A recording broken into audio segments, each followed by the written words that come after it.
Chapter start में हमें ताओ safe को दिखाया जाता है। वहीं पर हमारा एमसी गायब होकर उन सभी को देख रहता है। वहाँ से बहुत सारे कैरेक्टर अपने फाइटिंग अरीना की ओर बढ़ रहते हैं और हमें फाइटिंग अरीना का सीन दिखाया जाता है। वहीं पर सभी कैरेक्टर लाइन बनाकर खड़े होते हैं और वहीं पर एक बुढ़ा आकर उस मंच में कहता है कि Congress of all of divine land, हमारे सेट का सिलेक्शन कंपटीशन स्टार्ट हो गया है, चलो अब हमारे लीडर हमें स्पीच देंगी। तभी वो डिसाइपल कहते हैं लीडर हमें स्पीच दीजिए, लीडर हमें स्पीच दीजिए। तभी उस सेट की लीडर ताओ सेट की लीडर आती है और वह कोई और नहीं हमारे एमसी के फर्स्ट बापू होती है। वह नीचे आती है और उन सभी डिसाइपल को देखने लगती है। वह देखती है उनके बीच में उसका सन भी होता है, वेन फेंग सुई, सन ऑफ वेन फेंग। वह कहती है डिवाइन लैंड अभी भी स्टेबल हुआ है और हमको इतनी आसानी से पीस नहीं मिल सकता। हमारे यहाँ इंटरनल प्रॉब्लम है और एक्सटर्नल आए भी एनिमी भी हम पर आई रखे हुए हैं। हम कैलकुलेटर हैं, हमारी जिम्मेदारी होती है कि हम इस डिवाइन लैंड को प्रोटेक्ट करें, हम इस डिवाइन को प्रोटेक्ट करेंगे। तभी वो सभी डिसाइपल कहते हैं कि हाँ हम इस सभी डिवाइन लैंड को प्रोटेक्ट करेंगे। तभी लीडर कहती है कि मैं डिक्लेयर करती हूँ अभी से हमारे कांग्रेस ऑफ ऑल लॉ की सिलेक्शन टूर्नामेंट स्टार्ट होता है। तभी वह सभी डिसाइपल समझ गए लीडर और वह अपनी जगह जाकर बैठ जाती है। तभी वो बुढ़ा फिर से आता है और कहता है कि चलो हमें क्वालिफायर रन से स्टार्ट करते हैं। यहाँ पर 500 कैलकुलेटर ने रजिस्टर किया है, इसे हमने 35 डिवीजन में बांट दिया है। तभी जाओ और अपना सीरियल नंबर ले लो।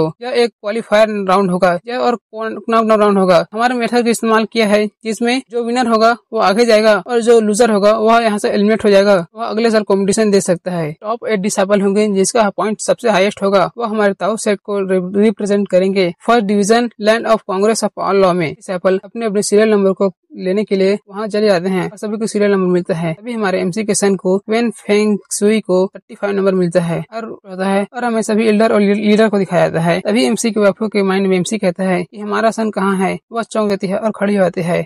सभी लोग उसे देखने लगते हैं और पूछते हैं लीडर आपके साथ कुछ गलत है क्या, कुछ समस्या है? नहीं, मैं थोड़ी सी एक्साइटेड हो गई थी। आप सभी कंटिन्यू करें वॉचिंग इस टूर्नामेंट को, आप सभी कंटिन्यू करिए। अभी वह बैठ जाती है और पूछती है हे तुमने मुझे बताया क्यों नहीं कि तुम यहाँ पर आने वाले हो? तुमने मुझे ऑलमोस्ट एम्बैरेस कर लिया था, मैं तो बहुत शर्मिंदा हो गई ये सभी चीजों को देखकर। हमारा से उसे मांगता है और कहता है कि मैं यहाँ आने के लिए इतना जल्दी में था कि मैं तुम्हें बताना भूल गया। मुझे अपने सन के प्रॉब्लम के बारे में तुमसे डिस्कशन करना था, इसलिए मैं भूल गया, मुझे माफ कर दो। वह थोड़ी एम्बैरेस होकर कहती है कि ठीक है, हमारा सन फील्ड 16 में है जहाँ अभी भी फाइटिंग स्टार्ट होने वाला है। हमारा एमसी देखता है कि फाइटिंग अरीना फील्ड 16 को दिखाया जाता है। वहीं पर एक अनाउंसर कहता है कि 35 अगेंस्ट 36 यहाँ पे जल्दी आओ, मैच स्टार्ट होने वाला है। तभी उस अनाउंसर के पीछे से एक डिसाइपल हट्टा कट्टा आदमी को देखकर वो अनाउंसर भी डर जाता है। तभी वो हट्टा कट्टा आदमी कहता है कि मैं 36 हूँ, ताओ सेट के hall of divine connection 36 generation of winner disciple डैसन। उसे देखकर हमारा एमसी उससे पूछता है कि क्या यह हमारा सन है, यह इतना मोटा क्यों है, इसका सर एकदम है। उसे सुनकर एमसी के बापू अपने मुंह में जो भी चाय होता है उसे फेंक देता है, उसका पानी निकल जाता है, उसका चाय निकल जाता है। तभी वो लीडर पूछते हैं कि लीडर आपके साथ गलत क्या है, आप दूसरी बार ऐसा कर रही हो? नहीं, मैं ठीक हूँ, आप टूर्नामेंट को देखिए, मुझे कोई समस्या नहीं है। तभी वह शांत होती है और कहती है कि क्या तुम ब्लाइंड हो, क्या तुम देख नहीं सकते, क्या तुम बिना देखे अपने सन को पहचान नहीं सकते कि तुम्हारा सन कौन है और दूसरा कौन है? थोड़ा शर्मिंदा होते हुए कहता है मुझे डर लगता है कि अगर कोई भी मैं यंग मैन को देखूंगी और वह कहीं से मेरा सन ना निकल जाए, इसलिए मुझे बहुत डर लगता है और मुझे बहुत डर लगता है इन सभी चीजों से। तभी वेन फेंग सुई कहती है कि उधर देखो हमारा सन आ रहा है। तभी हमें फाइटिंग अरीना को दिखाया जाता है, एमसी का सन वहाँ पे आता है। तभी वह कहता है कि मेरा नाम क्वीन फेंग है, the hall of archery 36 generation of outer disciple. हमारे एमसी उसे देखता ही रहता है। तभी अनाउंसर कहता है कि एक दूसरे को बो करो और फाइटिंग स्टार्ट करो। वह दोनों एक दूसरे को बो करते हैं। तभी बहुत सारे डिसाइपल कहते हैं कि नंबर 36 बहुत लकी है जो इस अधूरे कल्टूरे मतलब इस खराब कल्टूरे से लड़ रहा है। 36 नंबर कैंडिडेट थोड़ा घबराया होता है और तुरंत अपने स्किल अर्थ रॉक शील्ड का इस्तेमाल करता है और अपने बॉडी में चारों तरफ एक रॉक का शील्ड बना लेता है। उसे देखकर हमारा एमसी कहता है new generation of Tao set really में बहुत टैलेंटेड है, इसने इतने यंग एज में ही अपने सीख लिया कैसे अर्थ रॉक को अपनी आर्मर प्रोटेक्शन में बदलना है। एमसी की वाइफ कहती है यह रिजल्ट तो हमारे सिस्टर के कल्टिवेशन और उनके हार्डशिप टेक्निक का इस्तेमाल करने से है और हमारे यहाँ के डिसाइपल भी बहुत हार्डशिप करते हैं, वह बहुत हार्डशिप करते हैं डेली और रीडिंग करते हैं, इसी का नतीजा तुम्हें दिख रहा है। में कहती है मोर इम्पोर्टेंटली इसलिए है क्योंकि तुमने बहुत फाइट किया है, हार्ड फाइट किया है हमारे इस डिवाइन लैंड को पीस लाने के लिए और तभी यह स्टूडेंट ने न्यू जनरेशन अपने आप को इन सभी चीजों में बिजी रख पाए, अपनी कल्टिवेशन को ग्रोथ कर पाए, अपने आपको एडल्ट बना पाए। कहता है यही हमारा लाइफ वर्क है। तभी वो देख कर हैरान होता है। वह 36 डिसाइपल जिसने हमारे एमसी के सन के साथ फाइट किया होता है वह उस अरीना से बाहर जाता है जिसे उसने हमारे एमसी के सन ने एक मुक्के में बाहर फेंक दिया होता है। तभी अनाउंसर कहता है कि 36 जीत गया है और 36 एलिमिनेट हो गया है। हमारा एमसी उसे देखकर कहता है यह कैसे हो सकता है, एक प्रैक्टिशियन स्टेज का कल्टिवेटर लेवल स्ट्राइक कर सकता है, अपने से अपर लेवल के कल्टिवेशन को परफॉर्म कर सकता है। एमसी की वाइफ उसे कहती है कि अगर यही प्रॉब्लम होता मैंने तुम्हें यहाँ आने की समस्या नहीं किया होता, तुम आगे देखो इसके साथ क्या होता है।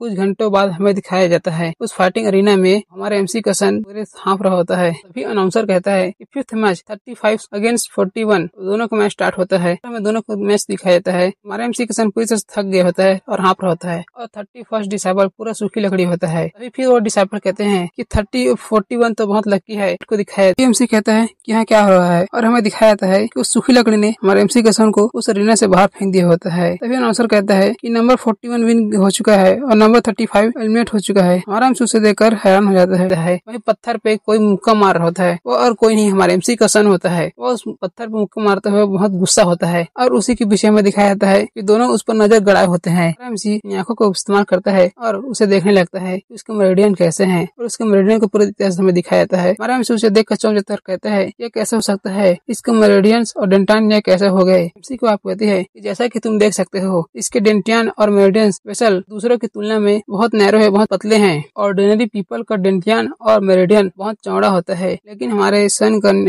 डेंटियन और मेरिडियन बहुत नैरो है, तो उसका पैसेज वही बहुत नैरो है। अपने माइंड में कहता है कि कोई आश्चर्य नहीं है कि narrow vessel passage for he मेरे डेंटियल बहुत कमजोर है। इसका आउटपुट बहुत पावरफुल है, सेवरल टाइम ज्यादा कोई भी ऑर्डिनरी पीपल से, और यह ऑलमोस्ट एक हाई प्रेशर वाटर गन की तरह है। अगर यह युआन यंग स्टेज को रीच कर गया तो अब यह आसानी से मोबिलाइज कर सकता है हेवन एंड अर्थ की एनर्जी को, बहुत ही नॉर्मल आउटपुट पावर को प्राप्त कर सकता है। यह जरूर अपने स्टेज को पार सकता है और इवैक्यूएशन स्टेज पर पहुंच सकता है, उसे बीट कर सकता है। भले ही इसके पास नैरो वेसल पैसेज और है, लेकिन इसके डेंटियन और मेरिडियंस कोई भी एनर्जी स्टोर नहीं कर सकते। अगर यह कोई भी एनर्जी स्टोर नहीं करेगा तो इसका फाउंडेशन बिल्डिंग तो पूरी तरह से खराब हो जाएगा। तुम यूनियंग स्टेज की बात छोड़ो, यह तो अपने फाउंडेशन स्टेज को भी ब्रेक नहीं कर सकता। उसे उसकी तरफ देखता है और थोड़ा शर्माते हुए कहता है कि तुम क्या सोचती हो हमारे सन के मैटर के बारे में। वह फिर यहाँ घूमती कहती क्या हमारे सन के मैटर, और वहाँ दोनों के बीच में एकदम रोमांटिक सीन होने लगता है। लेकिन तभी एमसी के फर्स्ट वाइफ अपना सिर घुमा लेती है और कहती है मैं ताओ श्रेक की सेक्ट लीडर हूँ, मैं लीड करती हूँ 20,000 से भी ज्यादा डिसाइपल को और प्लानिंग करती हूँ अपने प्लान्स को और उसे एग्जीक्यूट करती हूँ। यह सब मेरे लिए बहुत इजी है, लेकिन मैं अपने सन के मैटर में बहुत हेल्पलेस हूँ, मैं अपने सन के लिए कुछ भी नहीं कर सकती। और उसको दिखाया जाता है वह पत्थर पर अपना हाथ मार रहा होता है और रुकता नहीं, और मेरे सन होने की वजह से उसे अपने सीनियर से और अपने साथियों से बहुत सारे ह्यूमिलेशन को सहन करना पड़ा और अपने साथियों से कॉम्पिटिट करना पड़ा और इन सभी का प्रेशर उसके ऊपर रहा और इसी के कारण यह इतना एहसास हो रहा है। और उसके बैक के पीछे सभी उसे कॉल करते हैं 1 सेकंड जीनियस, मतलब कुछ ही देर के लिए वो बहुत पावरफुल होता है, लेकिन बाद में वह पूरी तरह से बेकार हो जाता है। दिखाया जाता है कि वह कैसे इन सभी को झेलता है। उसके पीठ पीछे कहते हैं कि 1 सेकंड जीनियस जो हमारे सेक्ट लीडर के एक धब्बा है, यह एक किसी मोटर के लिए भी एक फैंटेसी वर्ल्ड है। भी उसने कभी भी अपने एंगर और अपने डिसअपॉइंटमेंट किसी को शो नहीं किया। वह पेड़ पर हाथ रखते हुए कहती है कि मैं ही जानती हूँ कि वह जब डिसअपॉइंटमेंट और पीड़े में होता है तो वह यहाँ पे आता है और अपनी स्किल की प्रैक्टिस करता है जब तक करता है जब तक कि वह एग्जॉस्ट नहीं हो जाता। आराम से उसे देखता रहता है। फिर वाइफू उसे कहती है कि जब वह यंग था तब वह मेरे पास आता था अपनी कंप्लेन लेकर, वो मुझे बताता था कि उसके साथ क्या हुआ। जब वो हर्ट हो जाता था तब वह मुझे कहता था मम्मी मुझे हक कर लो। वह मुझे अपनी माइंड की सभी चीजों को बताता था, लेकिन लास्ट कपल ऑफ ईयर से उसने मेरे से कम्युनिकेट करना बंद कर दिया और जब भी मैं उसे कुछ पूछती तो अपना सिर शेक करते हुए मुझे मना कर देता और उसने मुझे कभी भी आस्क नहीं किया। इसे मुड़ते एमसी को कहते हैं रोते हुए कि मैं हैप्पी भी होती अगर वो मुझसे एंग्री होता, मुझसे फाइट करता या मुझसे क्वेश्चन पूछता कि मैंने उसे इस दुनिया में जन्म क्यों दिया, क्यों उसे इतना पेन दिया इस दुनिया में लाकर। अगर वो मेरे सामने रोता भी तभी यह ठीक होता है, लेकिन हाउएवर जितना वह अपने आप को अपने पास रखता है उतना ही मुझे दुख होता है। वह हमारे एमसी के हाथ पकड़कर रोते हुए कहती है कि एक अच्छी मदर बनना किसी सेक्ट के हेड बनने से भी ज्यादा कठिन है। एमसी उसे देखता है और कहता है कि मुझे थोड़ा ट्राई करने दो, क्या तुम्हारे पास कोई सोल्यूशन है। हमारा एमसी कहता है मुझे एक मैन टू मैन बात करने दो अपने सन के साथ, क्या करना चाहते हो। हमारे एमसी ने एक स्किल का इस्तेमाल करता है जिसका नाम रीजनरेशन होता है और वह अपने शरीर को अपने यंग के दिनों में लाता है, अपने बचपन के दिनों में ला लेता है और एकदम कूल दिखना होता है बचपन में। वापस हो जाता है, कहता है नो मैटर कुछ भी हो जाए लेकिन तुम हम दोनों के बीच में नहीं आना, ठीक है तुम समझ गए, चलो मैं जाता हूँ। रुको तुम क्या करना चाहते हो, लेकिन तभी वो वहाँ से डिस्पेयर हो जाता है।